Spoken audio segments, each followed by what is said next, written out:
Welcome, everyone. I'm Holly Bott, and this is From Surviving to Living, the podcast where raw stories of transformation are told.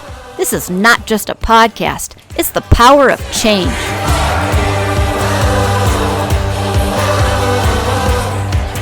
God is interested in you. My story is not fiction. I'm a woman, a felon, a sex offender. I did hard time. I am so awed by Jesus, I will risk my reputation and talk about it. He transformed me. He will do that for you. I trust him. I hope you do too.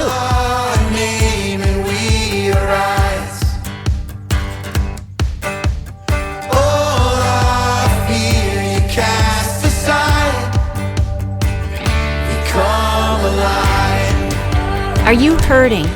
Are you sick of just surviving? I was too. How does one really, truly live? God causes transformation. It is possible for everyone, thank God. I never saw it coming.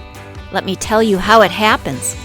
Get ready for your adventure of faith and life beyond bars. This is From Surviving to Living. Our future opens wide as you enter our life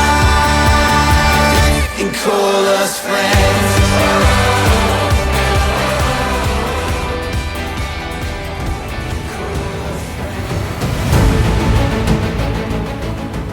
Do you desire success, respect, love?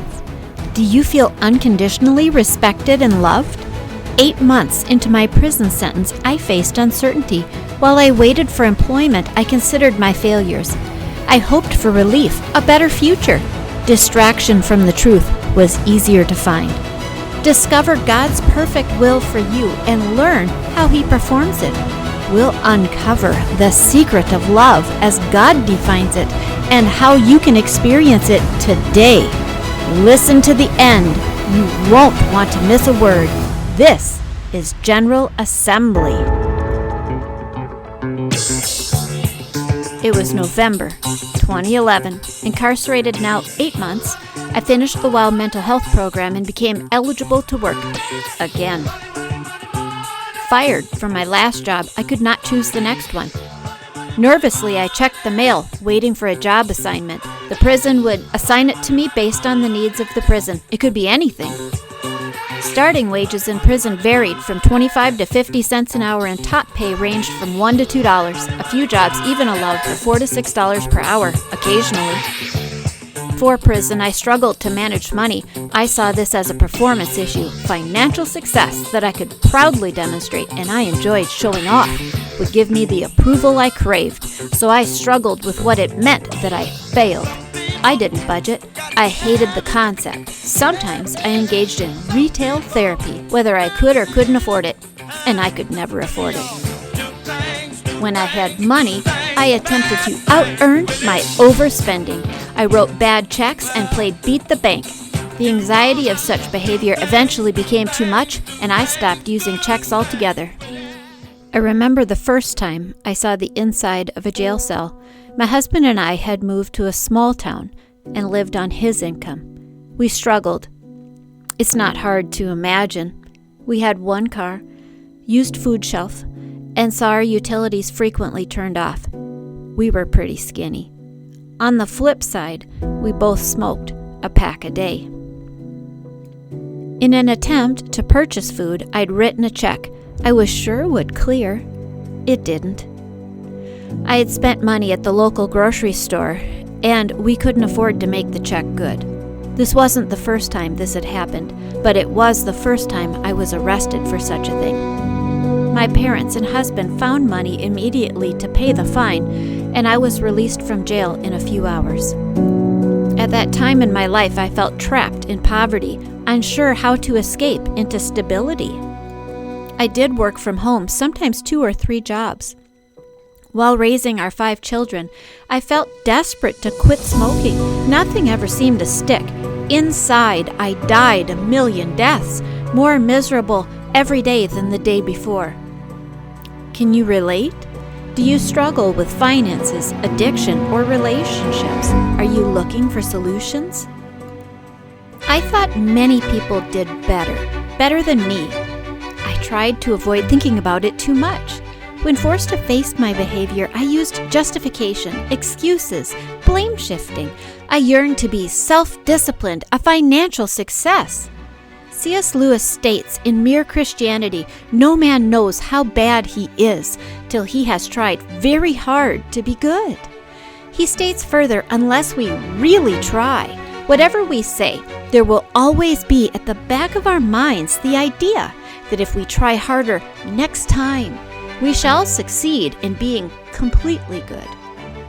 All this trying leads up to the vital moment at which you turn to God and say, "You must do this. I can't." Admittedly, I did not correlate my behavior with God at all. I did feel my behavior was painful and undesirable. I was the try harder next time person. Do you find yourself seeking success and trying harder in order to be liked or feel worthwhile?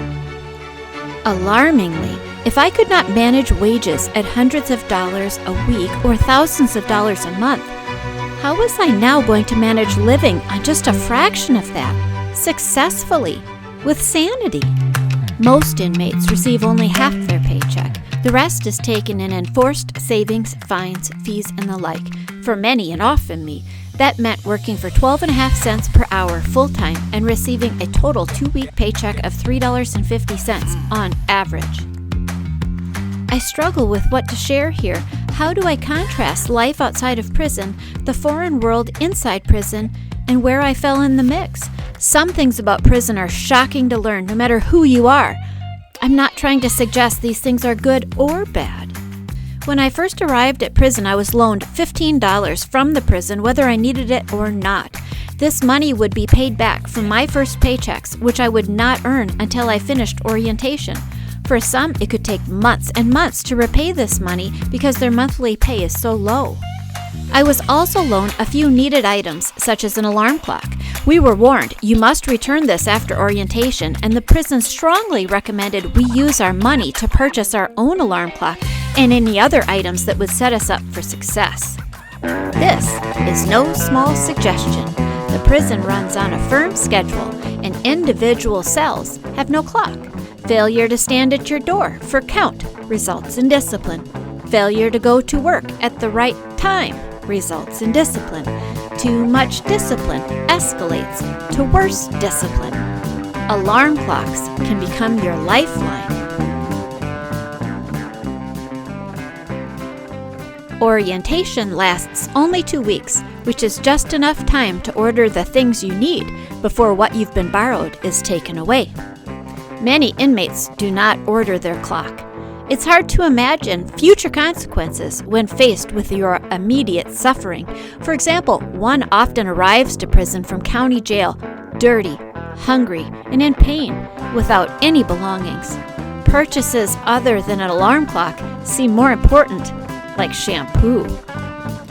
Inmates are expected to pay for almost everything except their food and shelter. They must do their own laundry, for example, with laundry soap they have bought. All hygiene must be purchased, as well as paper, pencils, envelopes, school supplies, and everything. If an inmate wants to call someone, they have to pay for the phone time, which can be expensive. Where do we shop? Canteen. What is that? Canteen is a retail store currently run by MnCOR in Minnesota. MnCOR is the state's prison industry program formed by the Department of Corrections. In 2003, MnCOR took over and centralized the state's canteen operations, which had previously been run autonomously at each facility. Even though prisoner wages are very low, canteen does not have low prices. It also does not have variety. I don't know why, but both things surprised me. Did these people not know where the good prices can be found? Did they not understand supply and demand? No and no. Canteen will be ordered on a Sunday, for example, and the order will not arrive a week later, but 2 weeks later. MnCOR is frequently out of stock, without warning on many items, oh so many items, and inmates are limited on how much they can order and the amount of property they are allowed to keep in their room. This means scrupulous planning, budgeting, and ordering must be done if one wants to succeed. I was about to experience failure, anger, and so much frustration in my future for years. So much could be said about this. I imagine I will say more in the future. It's an emotional subject. Such potential for personal growth can be found here. I raged when my order was short without warning. I overspent. I went without unexpectedly. I ranted about the system. I blamed prison policy. I blamed MinCorp for outages, for my inconveniences, discomforts, and hardships. In short, I justified my own behavior, made excuses, and shifted my blame to others. I did order that alarm clock when I was in orientation, but not because I was wise or future-forward thinking. My excuses and blame shifting extended to my depression and mental health. I remember once overhearing two women discuss a book by a popular Christian writer. Apparently, the book covered the topic of mental health. As I listened to them, I became angry and outraged. I'd suffered depression for decades. I was desperate for relief. I had not read this book, but it sounded as if the book implied I didn't have a health issue, but a spiritual one. How outrageous, I thought. I was confident of my Christian upbringing, and I was certain that if something was wrong with me, it must not be my fault. What does God have to do with my mind? I was saved, and most important, I had gone to church a lot. I knew lots about God. I refused to even consider it. Apparently, I wasn't the only one who thought this way. Years later, I sat in the clinic waiting room. The room quickly filled up, and suddenly discussion was lively. It turned into mental health, and this same book was mentioned. As if my depression has anything to do with God, the woman next to me scoffed. How stupid! Now, however, I had a much different opinion. In the intervening years, I'd learned something. My inability to cure myself of something doesn't prove it's not a problem between me and God. In fact, I'd learned proof positive that the only person who can cure me of anything, sin or otherwise, is God. And if in fact it is sin, only God can cure it. Jesus said often to people, "Be healed." When he did, he was not telling them to heal themselves. He was making a declarative statement. He was preparing them for the work he was about to do for them. He is the healer, and they will be healed by his power. It is no different with us, with our sin. God says, "Be perfect, for I am perfect. Be holy, for I am holy." He is not telling us to perfect ourselves. God is declaring and preparing us for the work he's about to do. For us, God is perfect. We will be holy by his power. We can accept it or reject it. For decades, I was outraged and searched for ways to heal myself. Back to November 2011, faced with retail-priced necessities and low wages, I set my heart on the highest-paying jobs and hoped for the best.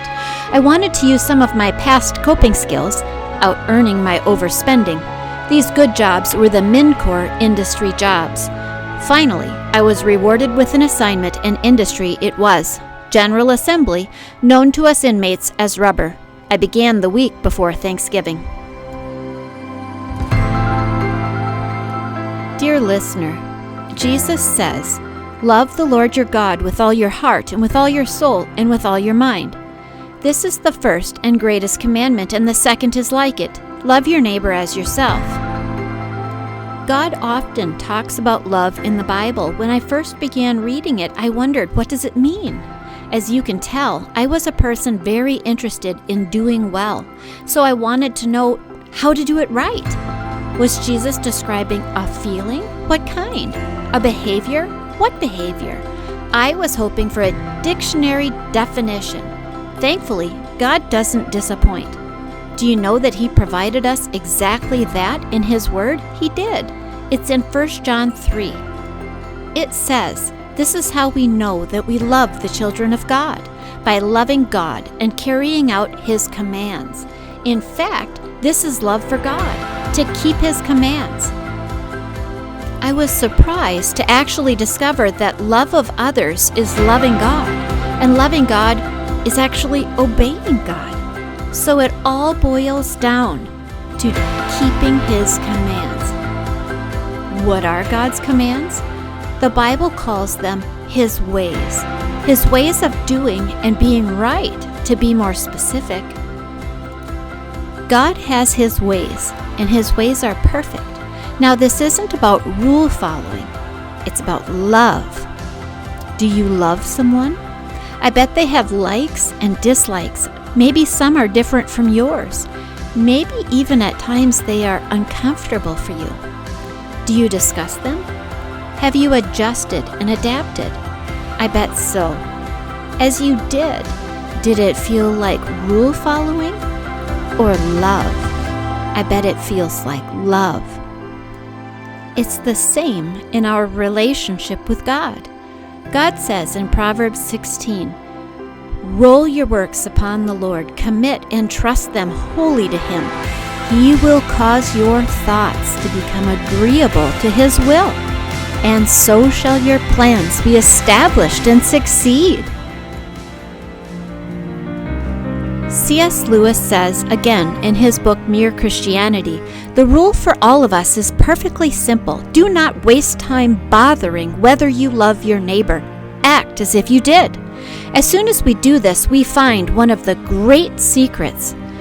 When you are behaving as if you loved someone, you will presently come to love him. He goes on to say the worldly man treats certain people kindly because he likes them.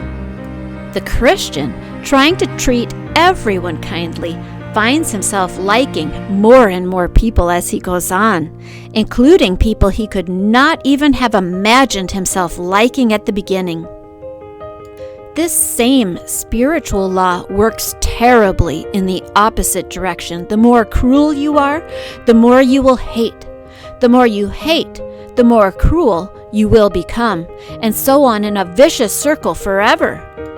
Good and evil both increase in compound interest. That is why the little decision you and I make every day are of such importance. The smallest good act today is the capture of a strategic point from which a few months later you may be able to go on to victories you never dreamed of. Listener, 1,000 people wait on the other side of your act of obedience today. Dear Jesus, I pray for the person listening right now, and I pray for me that you will teach us your ways. We want to commit to you, trust you, obey you. Teach us more about love. Amen. Listener, be encouraged today.